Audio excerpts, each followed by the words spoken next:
Craft beers can run you, say, 45 to 70 krona each, so it's going to be in the, say, 7 to 10 US dollars. And you can also sample some of the really nice cocktail bars that are around the city center. Cocktails in Copenhagen. Olá pessoal, bem-vindos a mais um vídeo nesse canal. Nós somos cidadãos do terceiro mundo e nesse canal a gente reage ao primeiro mundo. Nesse vídeo a gente vai reagir ao custo de vida em Copenhague. Então pedimos que, por favor, você considere se inscrever, ative as notificações e também deixe mais sugestões para mais vídeos como esse lá no nosso Instagram. E agora vamos para a reação. Welcome back to our channel. We are Derek and Mike, two Americans living the dream in Copenhagen, Denmark, and today we're going to tell you exactly how much that dream costs us on a monthly basis. So whether you're planning a move to Copenhagen or you're just curious about the cost of living in one of the world's most livable but most expensive cities, we're going to spell out to you exactly how much you can expect to spend if you live in Copenhagen. Like anyone living in Copenhagen, our housing payment is our biggest expense, and you have to carefully consider which neighborhood is going to be right for you and your budget. We live in the neighborhood Vesterbro, which is extremely central, while it still feels like it's a proper neighborhood and not just a tourist zone. There's ample nightlife, a bunch of restaurants and coffee shops, and the great thing is we can walk, bike, or take public transportation basically to anywhere else in the city with ease. And for us, since we're married and have no kids, it's an ideal place to live. But the central location does come with a bit of a premium compared to some other neighborhoods around Copenhagen. Each neighborhood certainly has its own unique vibe, and the prices vary a little bit to reflect these differences. If you want to live in a more quiet neighborhood, then Østerbro is probably a little bit more quiet, more family-friendly, but a little bit higher in the housing prices.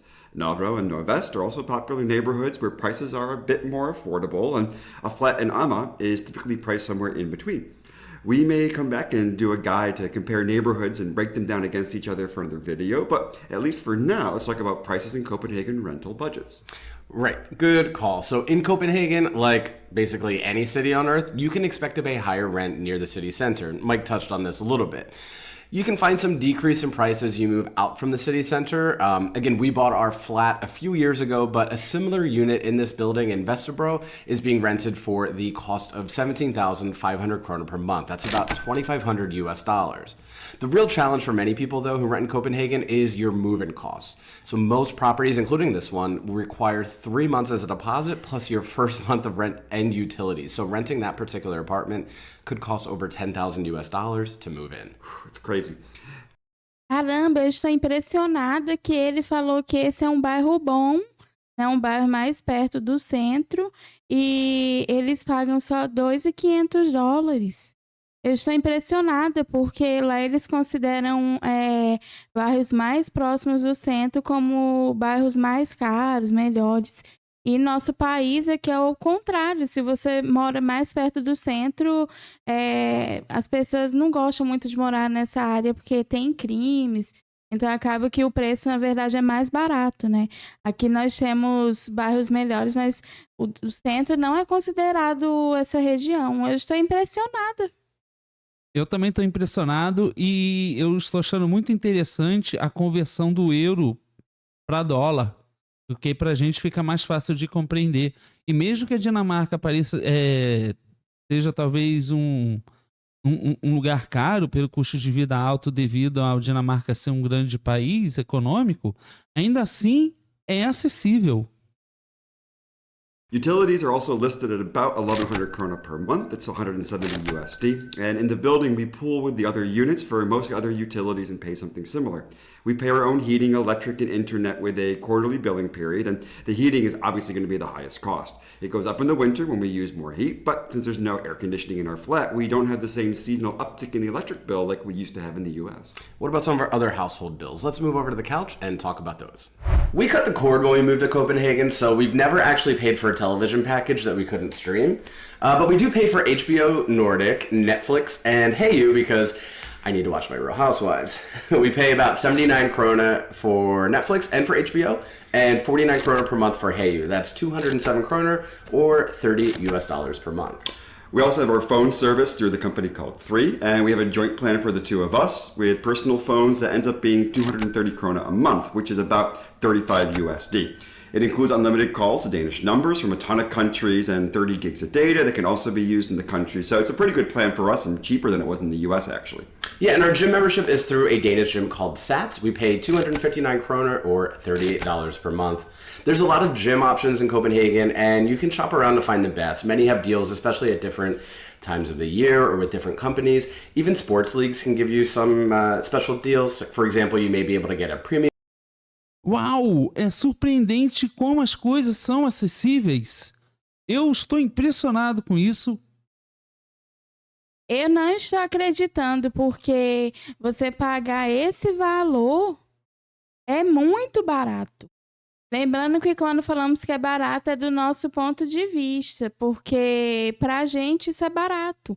Imagina você ter o salário que eles têm e pagar isso, esse valor nas coisas. É impressionante. A membership for the basic price, or try it out for a month because you belong to a particular sports league. So shop around and see what's best for you. Speaking of shopping, I'm sure you're interested in what the cost of food is going to be around here. So let's head up to the grocery store and find some food.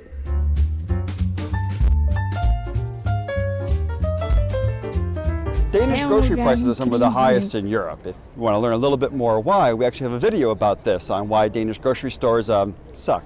But before we go into the grocery store and see how much it costs for eggs, milks, and other staples, it's important to know there are other ways you can get meals here in Copenhagen. For one, we use a meal delivery service, which delivers between 3 and 5 meals per week, and it costs us between 400 and 700 krona, or about $70 to $100, depending how many meals are delivered.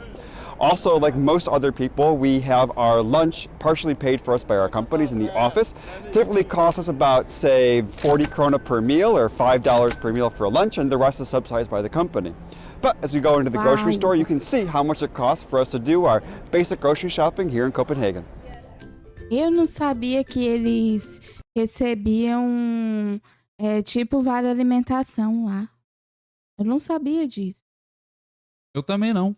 6 avocados, 30 krona. 1 pound of chicken, about 450 grams, 40 krona. Loaf of bread, 16 krona. É muito barato. 6-pack of the famous Easter beer, or påskebrew, 30 krona. Milk, 15 krona, but be careful, there's about 40 different kinds of milk that you have to choose from. 400 grams of ground beef, it's about 1 pound, costs 44 krona.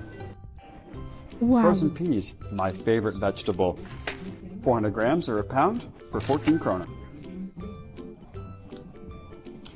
Danish organic eggs, 10 for 36 krona. Impressionante como nos países de primeiro mundo as pessoas elas trabalham, elas conseguem receber um valor que faz com que elas tenham uma vida digna. Isso aqui em nosso país a gente não faz ideia do que é isso. É verdade, eu fico impressionada porque lá o foco não me parece que é apenas acumular riquezas, mas sim a pessoa aproveitar a vida. Então, o salário deles é suficiente para isso, né? É impressionante. Now, I probably don't need to tell you that in Denmark, you're not going to have an out-of-pocket expense for a visit to a doctor. That will be provided for you, and Denmark pays for that. However, if you do need to get some medication prescribed, you'll pay for that out of pocket in most cases, and you'll get that filled at an apotheke or a pharmacy like the one behind me. You also may have an expense out of pocket if you decide to go to a dentist. For me, when I go to a dentist for a checkup and a teeth cleaning, I pay about 750 kroner or $110 for that visit. If I need any other medical work, let's say I don't brush my teeth enough and I have a cavity to be filled, I'll pay for that on top of that 750 kroner fee, and that can maybe even double that expense. Now, I also get a monthly haircut, and I pay 350 kroner for the place that I go to, which is about $51 US. I can certainly shop around and find a cheaper place, or if I went to a more kind of simple barber, I could pay less, maybe 150 kroner for a visit like that. Usually those places are are, I don't want to say less reputable, but they'll usually ask you to pay cash, which means, they may not be paying their taxes. Also, if you're a female and getting a woman's haircut or some other services, you can expect to pay more for that. A wash, cut, and blow dry for a woman's hair may be up to 1,000 kroner in some places. Of course, it all depends on that range, but 1,000 kroner would be about $150. And again, shop around. It depends if you want a nice salon or if you want a simple barber shop or something in between like where I go. Isso é uma coisa interessante, porque estes serviços não são muito baratos. Eu Sim. particularmente não achei. Mas isso nos mostra que a mão de obra lá é valorizada. Sim, é verdade. Realmente dá para ver que quem for fazer esse serviço lá vai ganhar bem, né? Em nosso país, infelizmente, muitos estão sofrendo com a mão de obra desvalorizada.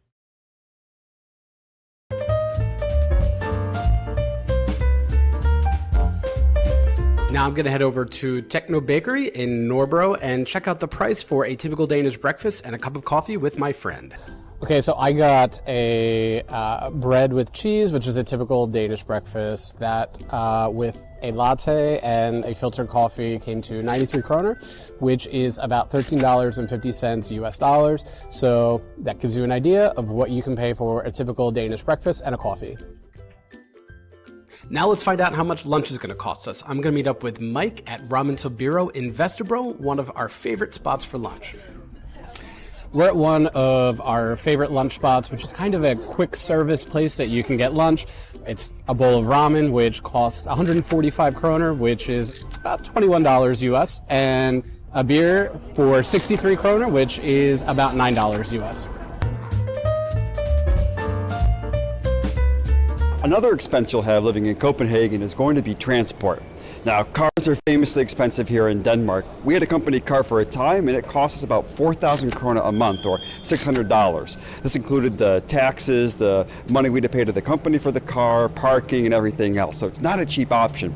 The good thing is public transport around Copenhagen is actually quite good. When you live in Copenhagen, you'll be able to get yourself a Reisekort, which will be able to give you discounted fares on all the different modes of transportation, the metro, the buses, the trains, even the ferry boats on the harbor.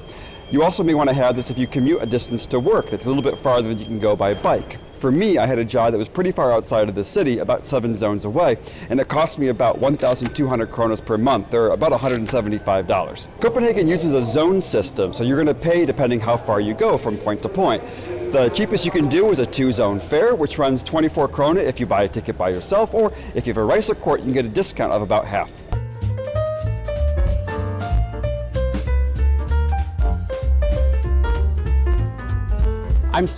Eu estou chocada que a pessoa que mora lá ainda ganha desconto se for usar o transporte público. Olha o tipo de coisa que eles fazem para incentivar. Aqui em nosso país, a gente comprou um cartão achando que ia ter desconto, mas a gente não ganhou desconto. Então, a gente está pagando as passagens e é caro. Mas a gente não tem nada disso aqui. Imagine se a gente tivesse isso. As pessoas poderiam querer usar mais o transporte público, né?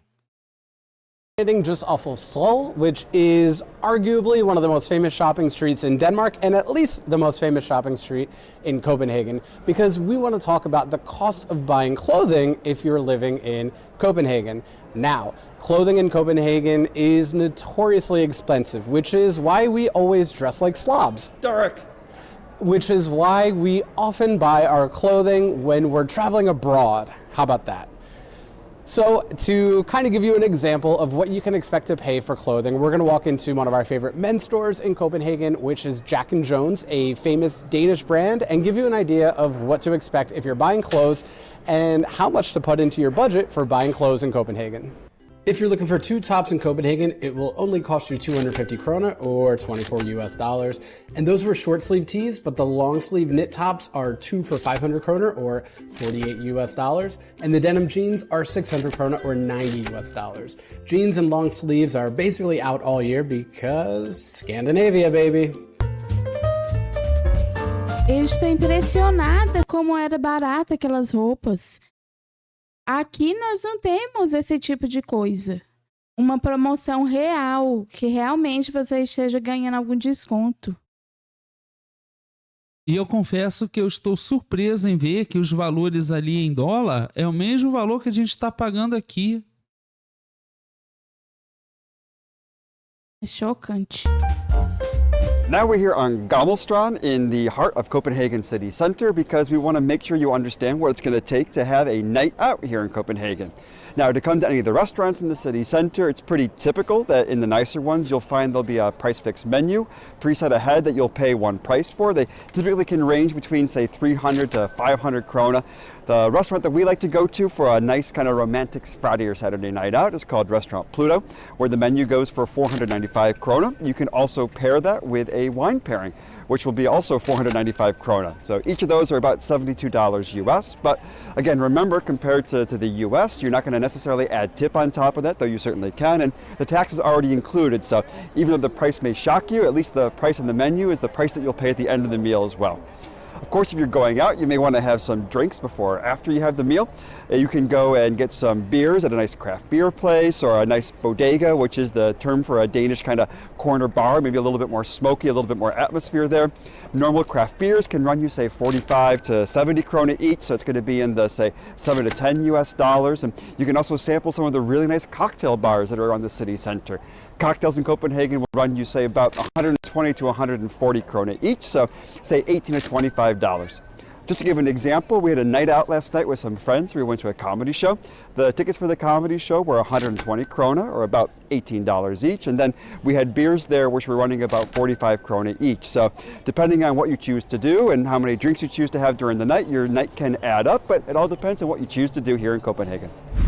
And we're back home because we can't afford to do anything else in Copenhagen today.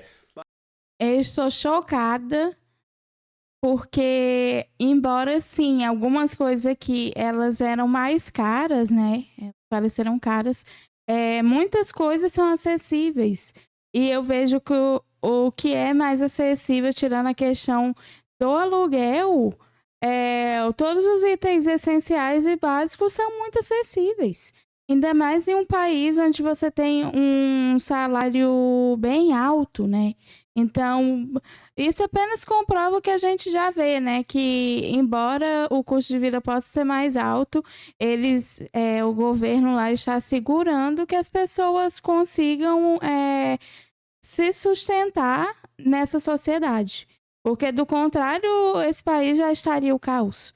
E não é o que as estatísticas mostram, né? Pelo contrário, é um país onde você tem que parar e analisar, porque o que eles estão fazendo lá é uma coisa de outro mundo. Sim, aqui em nosso país é totalmente contrário. Aqui o nosso salário, a mão de obra é desvalorizada, então o salário é baixo, mas o preço de muitas das coisas que a gente vê aqui é o valor que a gente viu mostrando aqui em dólar. Então, o que o dinamarquês gasta lá com roupa, que é onde eu percebi os valores, é a mesma coisa que a gente está pagando aqui. Então é óbvio que muitas pessoas saiam da Europa para passear no Brasil e achem que o Brasil é barato, porque o valor das coisas aqui é o mesmo valor que a pessoa está pagando no país dela na Europa. Se alguém puder me explicar isso, deixe aqui nos comentários, porque a gente mora aqui e até hoje a gente não entendeu isso.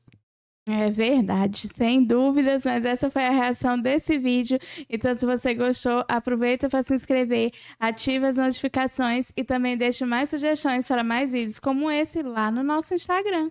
Muito obrigado por assistir esse vídeo e a gente se vê na próxima reação.